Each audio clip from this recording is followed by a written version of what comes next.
ओम शांति। आज की मुरली की तारीख है 20/7/2023। तो आज की मुरली का सार है, बाबा ने कहा, मीठे बच्चे, शिव बाबा का चित्र एक कोठरी में रख दो। घड़ी घड़ी जाकर उसके सामने बैठ बातें करो तो सारा दिन याद बनी रहेगी। तो जैसे हम अगर किसी देहधारी को याद करना होता है तो उसका चित्र जितनी बार हम देखते हैं उसकी याद उतनी ही ज़्यादा आती है। तो बाबा ने भी आज हमें ये युक्ति बताई कि बाबा को अगर याद करना है तो बाबा का चित्र अपने घर में लगा लो, ताकि जितनी बार वो चित्र दिखाई दे उतनी बार हम बच्चों को बाबा याद आए। और अगर कोई बात आ जाए तो हम तुरंत उस चित्र के सामने जाकर बैठ जाएं और बाबा से बातें करने लगे, तो फिर सारा दिन बाबा की याद अपने आप आएगी। प्रश्न है मुरली का, नया और अनोखा प्यार कौन सा है जिसकी अनुभूति केवल संगम पर ही होती है? उत्तर है, विचित्र बाप के साथ प्यार करना, यह है नया प्यार। क्योंकि आज तक हम आत्माओं ने केवल देहधारियों को प्यार किया, लेकिन इस संगम युग पर, जहाँ कलयुग और सतयुग का संगम है, इस संगम पर मुझ आत्मा का मिलन उस निराकार परमात्मा से हुआ। तो बाबा ने कहा, उसका कोई चित्र नहीं है, तो विचित्र बाप के साथ प्यार करने का ये सबसे अनोखा प्यार है। तो बाबा ने कहा, तुम जानते हो निराकार विचित्र बाबा इस साकार में आया हुआ है, माना ब्रह्मा के तन में आया हुआ है, तो हम उनके सामने बैठे हैं। हमें संगम पर डायरेक्ट ईश्वर का प्यार मिलता है। यह है नया और अनोखा प्यार। सारा कल्प देहधारियों से प्यार किया और अब विदेही बाप से प्यार करना है, तो ऐसा प्यार संगम पर ही होता है। गीत बजा है, कौन आया मेरे मन के द्वारे। ओम शांति। अच्छा, मीठे मीठे सिकिलदे बच्चों प्रति माता पिता बाप दादा का याद प्यार और गुड मॉर्निंग। रूहानी बाप की रूहानी बच्चों को नमस्ते, और हम रूहानी बच्चों की रूहानी बाप को याद प्यार और नमस्ते। धारणा के लिए मुख्य सार है कि सभी की याद को समेट, बुद्धि योग सभी से तोड़, एक बाप की याद में रहना है। क्योंकि मैं आत्मा जब देह में फंसती हूँ तो देह समझने से मैं अनेक संबंधों में आ जाती हूँ।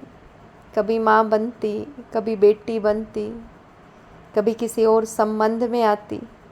तो जितना मैं देह समझती उतना मेरी बुद्धि अनेक देहों में भटक जाती है।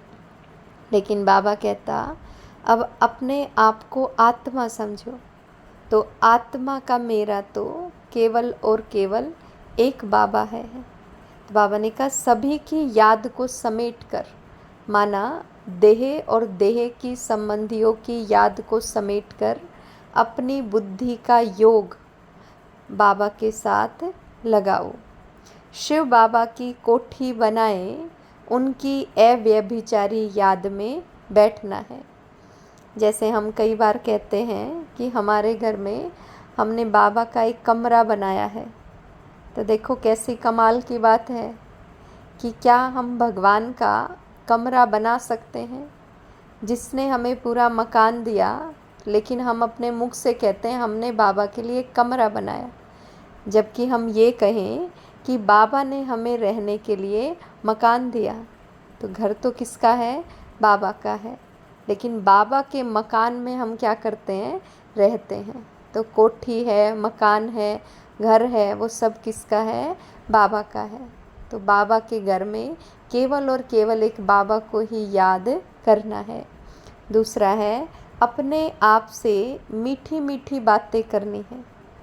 कैसे मीठी मीठी बातें करनी, कि मैं कौन हूँ, मैं किसकी हूँ, मुझ आत्मा को इस समय कौन मिला जिसको सारी दुनिया याद करती है, वो मुझे मिला। तो अनेक ज्ञान की पॉइंट स्वयं को याद करनी है। तो हम पहले कितने सुंदर, माना कितने गोरे थे, फिर 84 जन्म लिए, अब खुशी से वापस जाते हैं। ऐसे अपने साथ बातें कर स्वदर्शन चक्र फिराना है, क्योंकि स्वदर्शन चक्र का मूल अभ्यास यही अनुभव कराता है कि हम देह नहीं हैं बल्कि आत्मा है। क्योंकि इस पूरे चक्र में आत्मा ही ट्रैवल कर रही है, अनेक शरीर बदल कर। तो अपने 84 जन्मों के चक्र को स्मृति में लाना है। आज बाबा का वरदान है, अपना सीधा हाथ अपने सिर के ऊपर रखें और अनुभव करें कि बाबा का हाथ मेरे सिर के ऊपर है और बाबा मुझे वरदान दे रहा है, स्वचिंतन और स्वदर्शन द्वारा हीरे समान अमूल्य जीवन का अनुभव करने वाले बेदाग भव।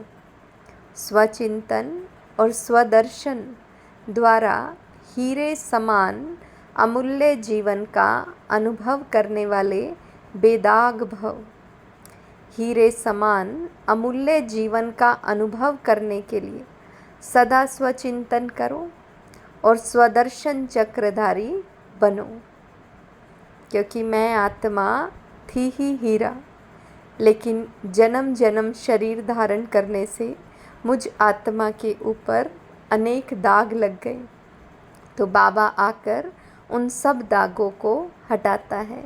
लेकिन वो दाग कब हटेंगे, जब मैं आत्मा स्वयं का चिंतन करूँगी कि मैं कौन हूँ और मुझ आत्मा ने इस चक्र में कैसे अनेक चोले बदलकर अपना पार्ट बजाया है। तो बाबा ने कहा, क्योंकि हीरे को दागी बनाने वाली केवल 2 ही बातें हैं, एक तो परदर्शन और दूसरा परचिंतन। क्योंकि इस हीरे में दाग बाबा ने कहा 2 कारण से लगे, एक तो बाबा ने कहा परदर्शन किया और दूसरा परचिंतन किया। यही 2 बातें संग के रंग में स्वच्छ हीरे को दागी बना देती है। इसलिए इस मूल बीज को समाप्त कर स्वचिंतन करो और स्वदर्शन चक्र फिराओ, तो धूल और दाग लग नहीं सकता है। सदा बेदाग सच्चा हीरा चमकता हुआ अमूल्य हीरा बन जाएगा। स्लोगन है, विचित्र बाप के चित्र और चरित्र को याद करने वाले ही चरित्रवान हैं। क्योंकि हमें इस समय विचित्र बाप मिला, तो उस बाप का चित्र भी निराकार है। तो उस चित्र को देखते हुए बाबा ने कहा, बाबा के चरित्रों को क्या करना है, याद करना है। और जितना हम चरित्र को याद करेंगे उतना मैं आत्मा चरित्रवान बनूंगी। अच्छा, ओम शांति।